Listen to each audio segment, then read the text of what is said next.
You have to work things out. All you can do is just keep going. Life is sort of a pretty short experience, and you have to maintain some kind of an equilibrium. I live very much for the moment. I think the future is very important, but the moment is here. You don't know if you're going to be in the future. I don't know.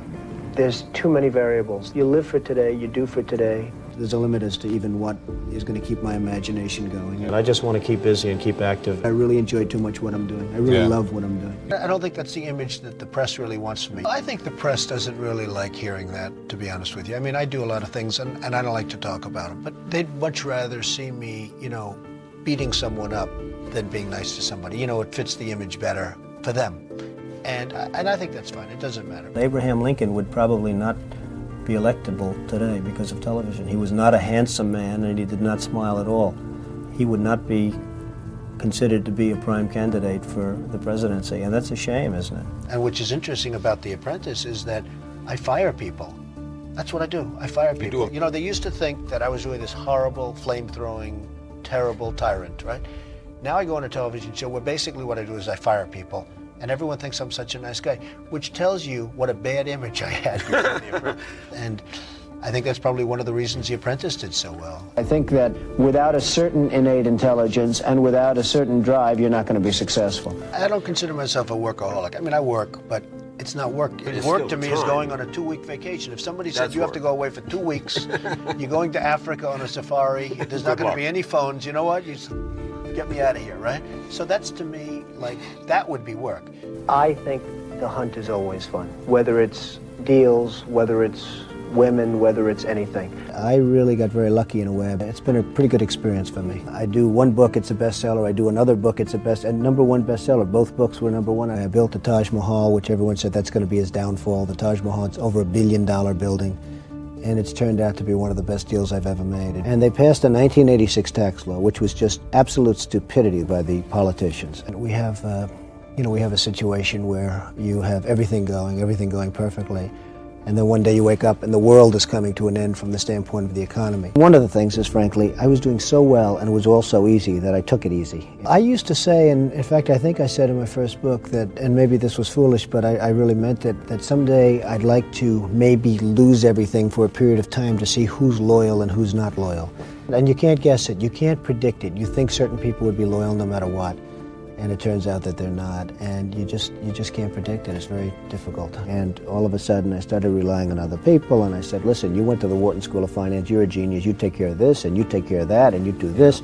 And I stopped, and I got rid of people, and I did it myself, and since then, things have been fantastic. A lot of people were giving me a hard time, but I just think that I've had a lot of luck. I've had a lot of friends, I've had a lot of good friends. And overall, I've done really well with it, and I'm very happy about it. It was an experience that I don't think I want to go through it again, I have to tell you this. I went through a period of 2 years that was truly tough. You know what it's like. You're really in a position where I think that if you had to do it again, I'm not sure you could. You have parents, and you have people that adore you, and you have people that for 15 years, nothing went wrong, and then all of a sudden, the world seems to be coming to an end. I mean, it just seems to be coming. And it's just, it was just sort of an incredible experience for me. My father wouldn't have been in a position to bail me out, but he certainly helped. Other people were there. But the incredible thing is you can't really tell. You can't really tell who's going to be there, who's not. My mother was great. I have a sister who's a federal judge, and she's very, very strong. She's a fantastic woman. I never knew as to loyalty whether or not she'd be there or wouldn't be there, and she was there in spades. I'm disappointed in other people. I would have bet my life on certain people, and I was really surprised. I really believe I know much more now. I've learned about hardship, something which really I didn't know. I went to the best school, I did great. You go to the Wharton School of Finance, you go through it easily, you do fantastically well. Everything goes smooth, you get out of school, you make a lot of money, every deal works out. I never thought I was invincible because I've seen too much, and you have to learn from history about others, so I never thought I was invincible. But I had a 15-year run that was, virtually unprecedented. I had a tremendous run, and all of a sudden, 1990 hit, and I remember there was an article, "Welcome to the 90s, Donald." The economy was crashing, and the banks were crashing, and everything was crashing.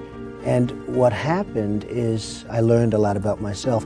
Because to go through a period of turmoil where everything seems to be going in the wrong direction and survive it, I think I learned for real that I'm a pretty tough guy. The casinos have turned out to be tremendous for me. And again, a lot of people were criticizing the move into the casinos and all, but they've really turned out to be tremendous. It's just worked out for me. It hasn't worked out for a lot of other people.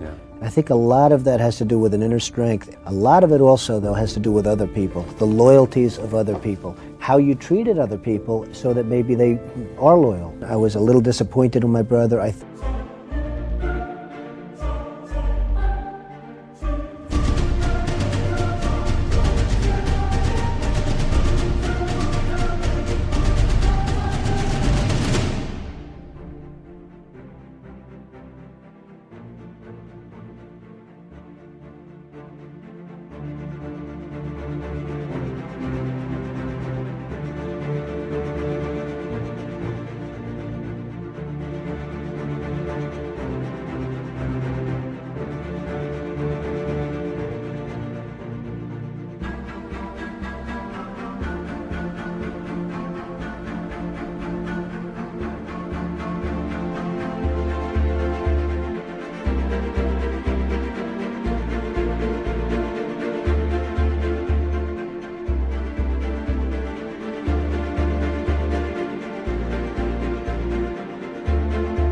Thought he would have fought harder than he did. It's interesting, one of my attorneys said, always count on your mother. Now, I maybe took advantage of my mother. I never appreciated her as much, but she was really fantastic. Well, she's tough, but she's quality. I mean, more than tough, she's quality. When I was really, there's a point at which you can't push. You have to sort of sit back and wait and see how the chips are falling. Golf was something that really helped me through a period. I like playing for money because it gives you an interest. I mean, it really does. I'd go out on the golf course, and sometimes I'd go out with some friends who were good golfers, and you'd play, and you really don't think about all of the problems of the world and the problems of everything. And at one point, I guess I owed pretty close to $5 billion, but I had assets far in excess of that. The banks, my banks have had a great confidence in me. They know I'm good. They know I do it the best, and they also know that I'm on it.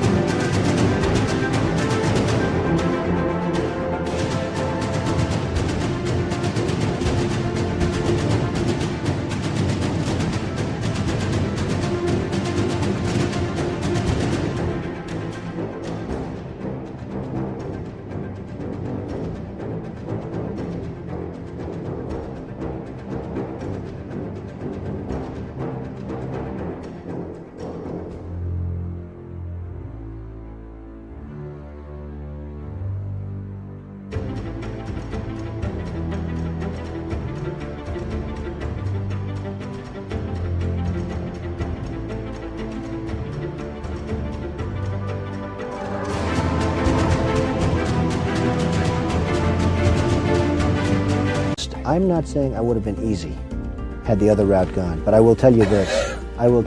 They absolutely had a choice, and they could have gone a different route, and I think if they did that, it would have been bad for everybody, including them, and I think they understood that. It takes time. You got to be able to get over the hump. When I did Trump Tower, in all fairness, people said I was totally crazy. It couldn't possibly succeed. It was too big, it was too expensive, it was too everything, and it turned out to be probably the most successful condominium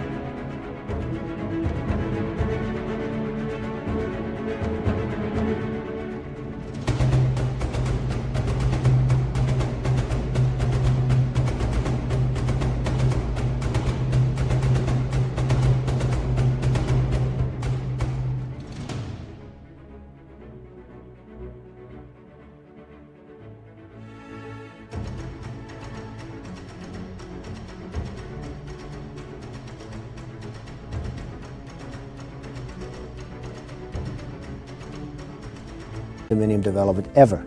I will tell you, 2 years before I started construction, people thought I was totally crazy to do it. It really worked out to be fantastic.